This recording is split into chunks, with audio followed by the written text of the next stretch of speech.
Charlie Adam has taken aim at Stoke's players, himself included, after they were relegated from the Premier League by saying they should hang their heads in shame. Stoke's relegation was confirmed on Saturday with a 2-1 defeat by Crystal Palace that ended the Potters' 10-year stay in the top flight.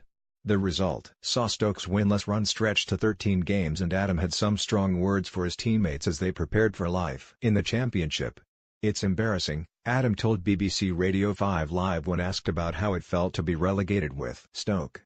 "I'm embarrassed to be part of something like that because we should never be in that situation, but when a disease creeps in and separate issues go on, it's hard. As a group of players we should hang our heads in shame because that club should never be relegated," he added. "As players, you have your 7 or 8 in the group that try to make it work, and we failed. A lack of discipline from certain players has been embarrassing," Adam continued. "I think some players have been getting away with murder for a long time and it's difficult for supporters.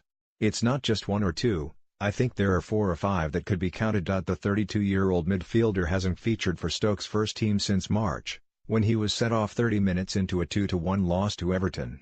Adam also blamed Stoke's recruitment in the summer and their failure to replace the likes of Mark Arnautovic and John Walters, who both departed the Bet365 stadium. "We never replaced Arnautovic, and when you lose a player like that, if you don't replace that you're going to struggle," Adam said. "You could spend £40 million on a player but he might not be the right character for your club. We've spent a lot of money but you need to do your homework on the right players before they come in and have the right characters come in." What we lost, Walters, honest professionals. It's difficult to say because some lads wanted to leave but others didn't want to leave. Former manager, Mark Hughes obviously agreed to selling certain players, which is understandable, because players get older. But when you replace them with players that are not the same characters and understand the team and the group, then you're losing something. Goalkeeper Jack Butland also echoed Adam's sentiments by criticising Stoke's transfer business and saying they brought in the wrong type of players. England international Butland was left in tears after Stoke's relegation and is one of the players expected to leave in the summer, with Wolves lining up a £35 million bid. And Butland labelled Stoke's recruitment as farcical and insisted the wrong type of characters were purchased for a relegation battle. "There's been transfers that aren't even part of the squad for all kinds of reasons, whether it be discipline, whether it be lack of performance," Butland said via BBC. "You've got to look at that.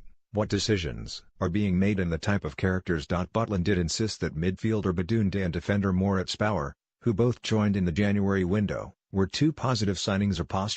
But you look at others and they're not even here to have an input. "It's not because they were playing at the top of their game, because if they were they'd be here," he continued. "Too many of the recent investments, and over the years, are completely unused and that's unacceptable. So before anyone is signed and any changes happen that's got to be looked at because it's been farcical really."